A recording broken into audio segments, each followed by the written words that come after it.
নইলে কি গতি হবে নইলে কি গতি হবে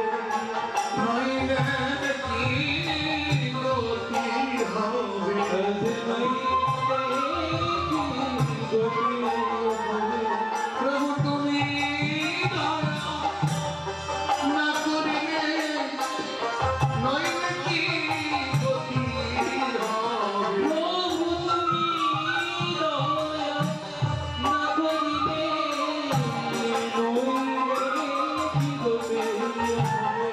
তুমি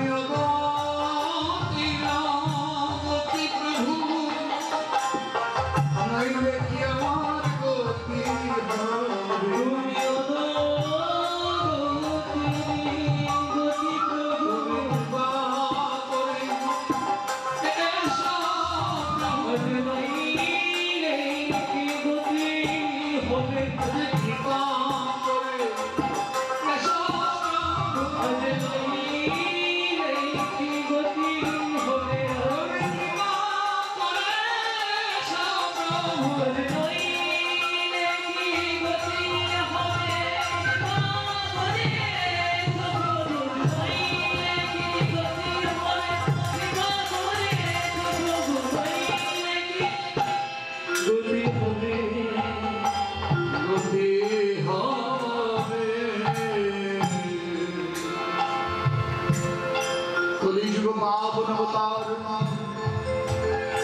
শ্রীকৃষ্ণ চৈতন্য মহাপ্রভু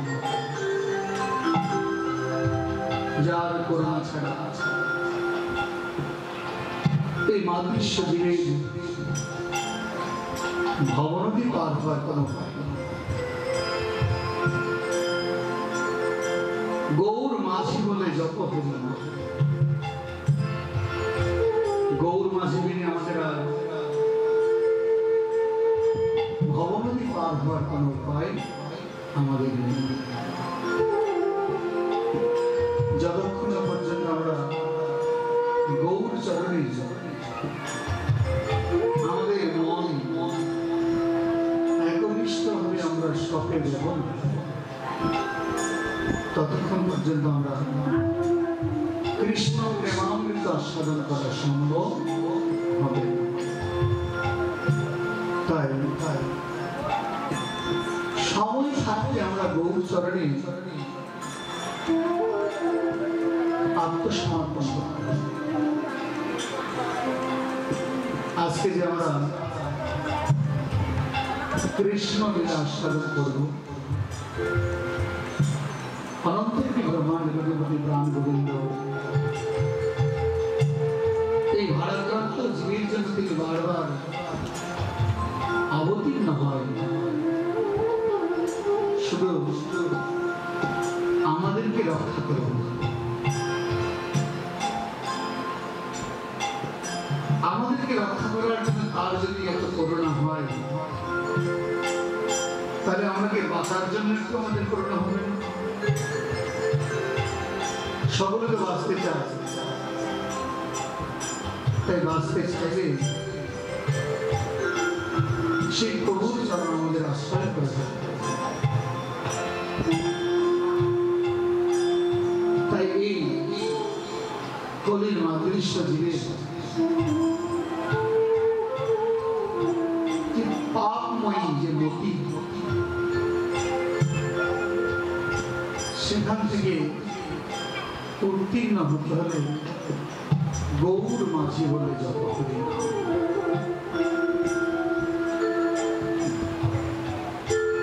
গৌর মাঝি বলে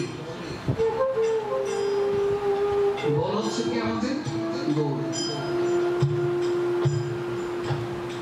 আবার হচ্ছে গৌর মাঝি বলতে হবে।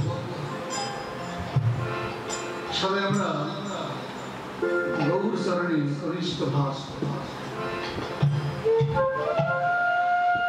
আমাদের উদার।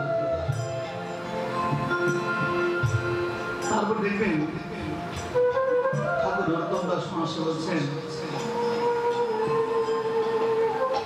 যে জীবগণ গৌর প্রেম, যেজন গুণেতে ঝুরে নিত্য লীলা তারে স্ফুরে সেজন হয় ভক্তির অধিকারী।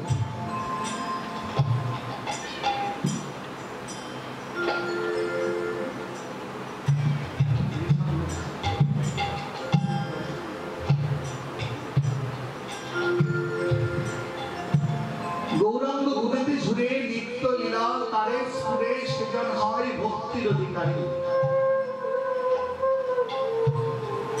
মহাপ্রভুকে বাদ দিলে কৃষ্ণ ভজনের পূর্ণতা হবে না। যারা মহাপ্রভুর আদর্শকে বাদ দিয়ে মনে করে আমি কৃষ্ণ সেবা করে ভগকৃষ্ণকে পেয়ে যাব, এটা ভুল। গৌর ছাড়া, গৌর কৃপা ছাড়া, আরে রাধা কৃষ্ণ মিলিত তনুই তো গৌর। রাধা এবং কৃষ্ণ আল্লাহর সচিব বিগ্রহ যে শক্তি, দুটো শক্তি আজ একত্রিত হয়েছে গোরা, গোবিন্দের গৌর অধিকার। যেমন কৃষ্ণ প্রেম আস্বাদন করতে হলে আগে রাধা দাস্য ভাবের উদয় হতে হবে। রাধারানীর শ্রীমতী রাধারানীর চরণে নিজেকে দাসত্ব স্বীকার করতে হবে, দাসী করতে হবে। যেমনটা রাধারানীর কৃপা ছাড়া কৃষ্ণকে বলা হবে না, ঠিক তেমনটা অন্তে কৃষ্ণ বহিরে গৌরের কৃপা ছাড়া কখনো কৃষ্ণ কৃপা লাভ হবে না। এই জন্যই আগে গৌর চরণাশ্রয়, গৌরে আমাদেরকে সেই শ্রীধাম গোলক বৃন্দাবন নিয়ে যাবে। গৌর ছাড়া মাঝে আমাদের কেউ নেই। তাই গৌরাঙ্গ কালিয়া কবি ভাস্করী নয়নে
আজকে যদি এখানে গ্রামে এই গৌর অঙ্গন না হতো তাহলে আমরা কৃষ্ণ সেবা, কৃষ্ণ ভজন, কৃষ্ণ লীলা সাধন সব থেকে আমরা পিছিয়ে পড়তাম। তাই মহাপ্রভু কৃপা করে আমাদের মাঝে অত্র এই পূর্ব শিকারপুর গ্রামে ধন্যাদি ধন্য করতে মহাপ্রভু অবতীর্ণ হয়েছে। এটা আমাদের সৌভাগ্য। এই সৌভাগ্যকে যারা দুর্ভাগ্য মনে করে তারা এই জন্মে নয়, এরকম বহু জন্ম হয়ে যাবে, চলে যাবে, কিন্তু মানব জন্মকে সফল করতে পারবে। যারা এই গৌরাঙ্গবাড়ির আশেপাশে যাদের জন্ম হয়েছে, যাদের জন্ম হয়েছে এই মহাপ্রভুর অঙ্গনের আশেপাশে, তারা যদি এখনো মহাপ্রভুকে আত্মসমর্পণ করতে না পারে, মহাপ্রভুকে জানতে না পারে, মহাপ্রভুর চরণে নিজেকে সমর্পণ করতে না পারে, যারা এখনো মহাপ্রভুর আদর্শকে এরকম হয়েছে,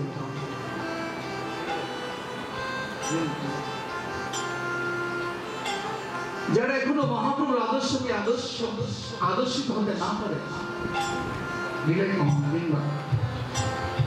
তাহলে তার যে কোন জন্মে মানব জন্ম পাবে কিনা সন্দেহ আছে। তাই শ্রী ভক্তজন,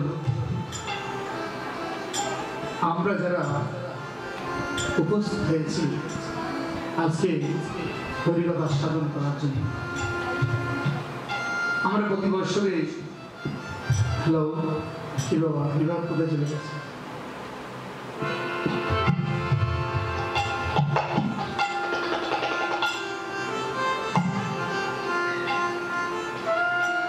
আমরা প্রতি বছরে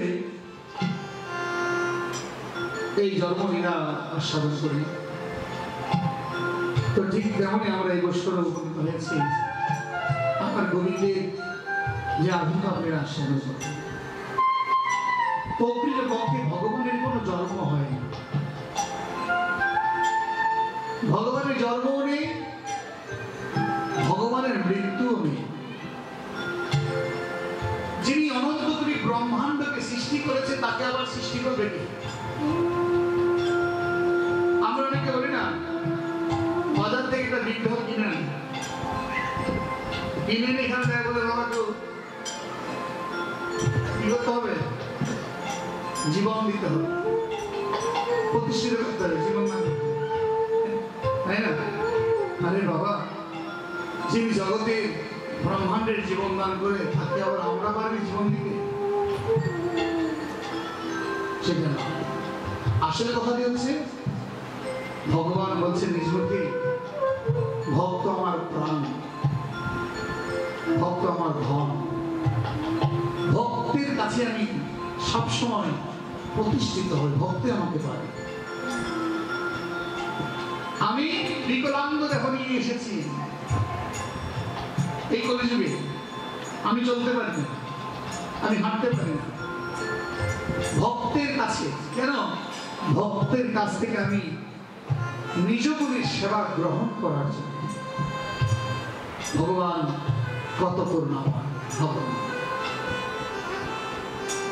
আপনার ঘরে আপনার গোপাল আছে, সে কিছুই খেতে পারে?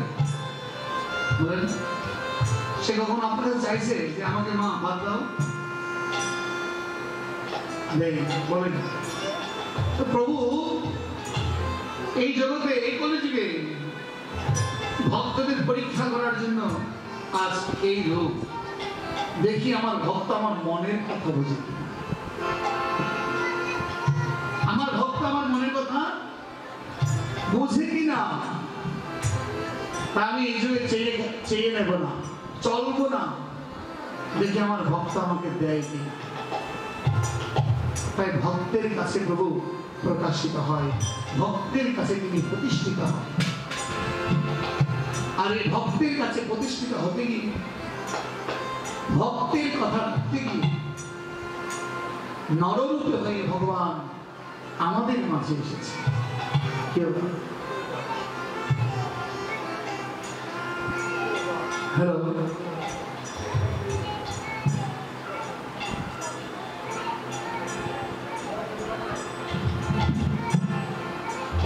আমরা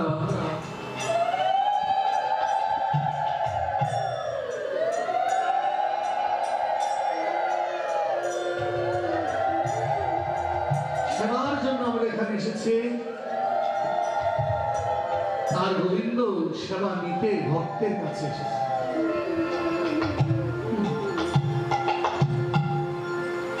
এই জন্য যারা প্রভুকে ভালোবাসেন, যারা প্রভুকে আপন করে ভালোবাসেন,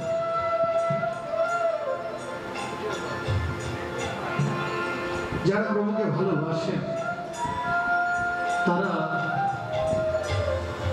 আপন করে প্রভুর কাছে আসেন। যেন আজকে আমরা সকলে এসেছি এখানে গোবিন্দের আবির্ভাব লীলা সাধন করার জন্য।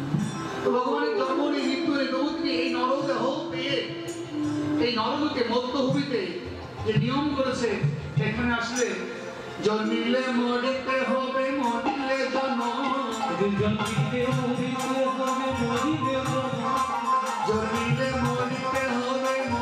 জন্ম,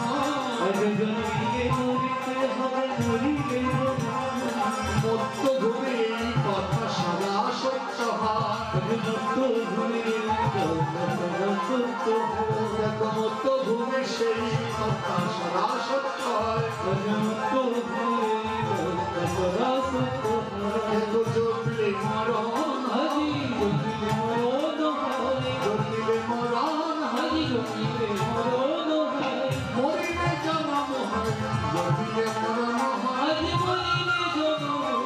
জন্মিলে মরণ হয়, এই পৃথিবীর সংবিধান জন্মিলে মরতে হবে, আর মরলে জন্ম।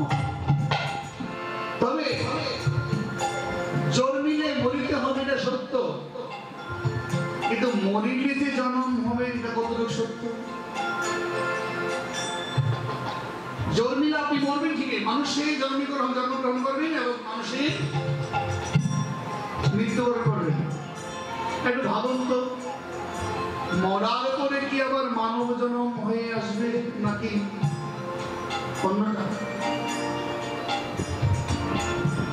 মৃত্যুর পর যদি সে মানুষত্ব নিয়ে জন্মগ্রহণ করতে না পারে, তাহলে তার জন্ম যে মানুষ রূপে হয়ে এসেছে সেটা সব বিফল।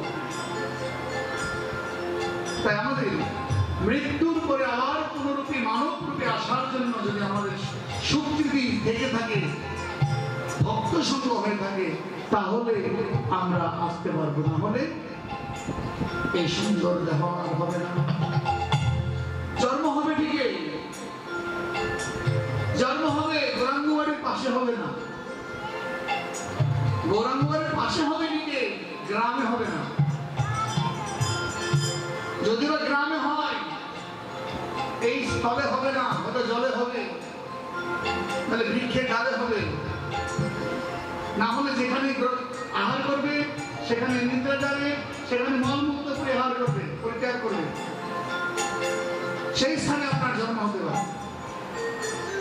এবার আপনি ভাবুন কোথায় জন্ম হওয়া ভালো হবে। যদি মহাপ্রভুর অঙ্গনে জন্ম হওয়ার চিন্তা থাকে, তাহলে এখন থেকে মহাপ্রভুকে ভালোবাসতে শিখুন, গোবিন্দকে ভালোবাসতে শিখুন, তাহলে হয়তো এমন সুন্দর জন্মটা পেতে পারো। না হলে আপনার পাশে কেউ বসবে না, আপনার পাশে কেউ বসবে না। বলে যেমন এখানে হরিকথা চলছে, একটা কুকুর এসে মাঝখানে বসে গেল। কুকুর সকলে বললো কি, ওই কুকুর এখান থেকে তাড়িয়ে দিল, আর কুকুরের পাশে কেউ বসে না, কুকুরকে বসতেও দেয় না। বলে কেন? ওই কুকুর আমাদের মতো মানব জন্ম পেয়েছে, কিন্তু হেলায় হেলায় আজ ভজবো কাল ভজবো বলে কৃষ্ণ যে হেলায় হেলায় বেড়া বয়ে যায় গো, হেলায় হেলায় বেড়া চলে যাচ্ছে, কিন্তু